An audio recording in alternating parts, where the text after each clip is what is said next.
Coming up on MCTV this week, the latest on the Graham Hall theft suspect, and Monmouth gets a taste of diversity. This week starts now.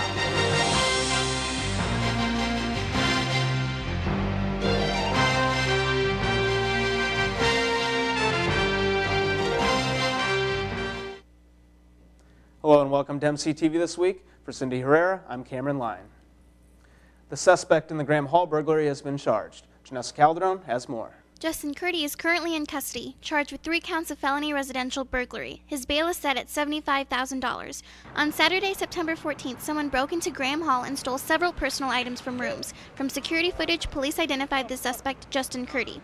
Monmouth student Levi Perry was asleep in his room when the suspect allegedly came in. I was a bit frustrated. I've had a lot of incidences with people trying to get in my room before, living in Graham, so it was frustrating for me. I lock my door anytime I leave my room for anything. Curdy will appear again in court tomorrow morning. For MCTV, I'm Janessa Calderon. If convicted, Curdy could face up to 7 years in prison. Last Friday, Monmouth College got a taste of diversity thanks to a program called Strange Like Me. The audience was greeted head-on with topics such as racism, sexism, and homophobia.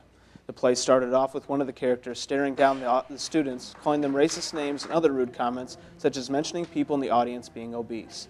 Strange Like Me was able to bring out topics that many people are sometimes afraid to address, but made it so people knew how to properly address the situation in a mature fashion. Our show gives people the space and the time and the forum to ask questions, to make conversation, to say things, or even to say, like, this is what I believe, and then maybe think, oh, do I really believe that? For more information on Strange Like Me, you can visit them at their website, strangelikeme.net. ASAP encouraged students to have some country fun last Friday.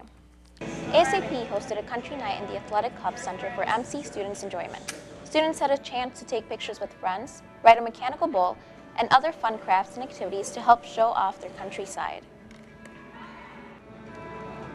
I think the event was really good. I know students had a lot of fun riding the mechanical bull. It was a great experience. I also rode on it, and it was pretty hard, but it was a great experience. And it's also a great time, for students to take a break from, riding and stuff.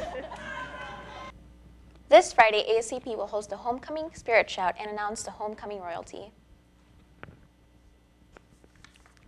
Taking a look at some events on campus this week. Tonight, Scottish historian Alistair Dury will give the annual Wells Lecture on the business of health tourism. He'll begin at 7 p.m. in the Patty Auditorium for the Center of Science and Businesses. Kick off homecoming by testing your trivia knowledge, brought to you by ASAP. The fun begins 7 p.m. Thursday in the Morgan Room of Polling Hall. And continue homecoming week celebrations with the choirs of MC. All 3 chorale, chamber, and concert choirs will perform in the Doll Chapel beginning at 7:30. Women's soccer heads into overtime. We have the highlights next.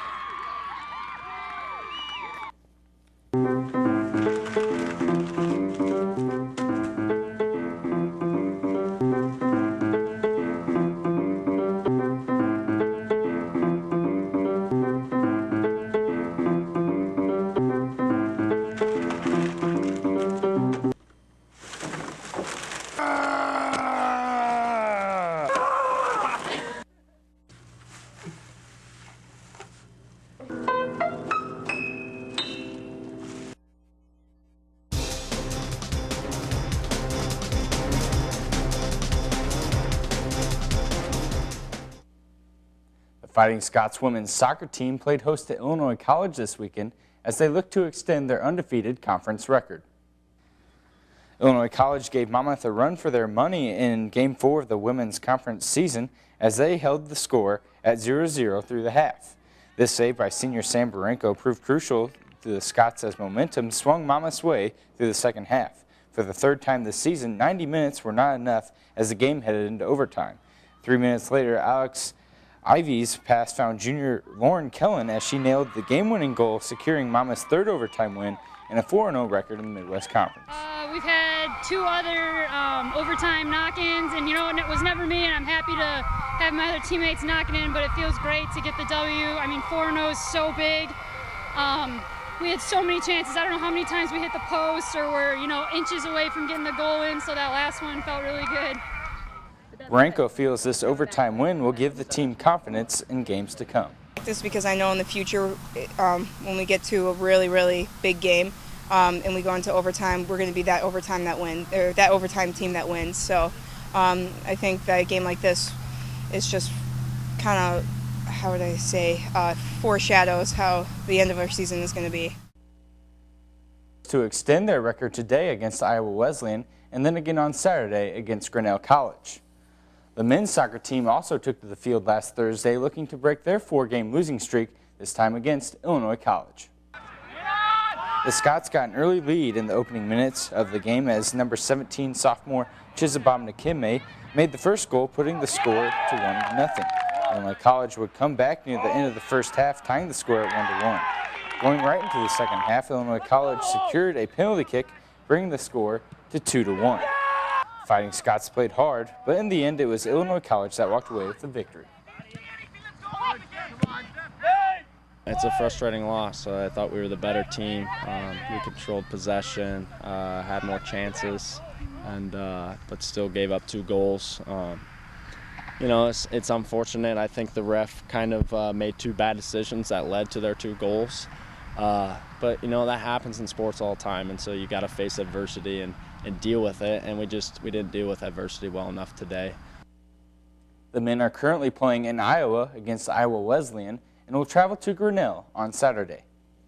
The Fighting Scots women's tennis team continues its rebuilding season under its new head coach. Rain forced the Scots inside the Huff Center Saturday morning, where they would face off against the Ripon Redhawks. The number 2 doubles team of junior Amanda Buck and freshman Katie Tolsky recorded an 8-2 victory in their set, while Tolsky and sophomore Christine Peterson would record victories in singles. In spite of a 6-3 loss, the team is optimistic that they will continue to improve, with head coach Brian Jordan praising freshman Katie Tolsky. She was the only one that won both her singles and her doubles, but she's been really steady for us, and she's putting her game together well, and she's leading the team in wins this year.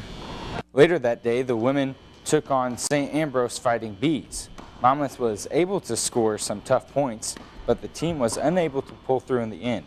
Sophomore Julie Graff and Ambrose senior Heather Mateka withheld 2 long competitive matches. Well, because of the weather, we had to play indoor on the courts, so we're not as used to playing indoors as outdoors, so that definitely made an impact. The courts are a lot slicker inside, so we definitely have to get the ball in front of us earlier. The Fighting Scots are home tomorrow, taking on Illinois College. Doubles matches will start at 3 p.m.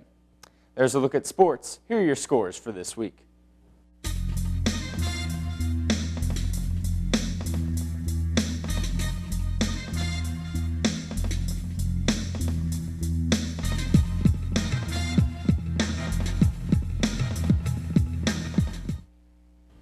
That's it for MCTV this week. I'm David Beidel. And I'm Cindy Herrera. Join us next week on Wednesday for an all-new MCTV. And remember, you can find us on the web 24 hours a day, 7 days a week at monmouthcollege.edu/MCTV. I'm Cameron Lyon, and that's the news for this week.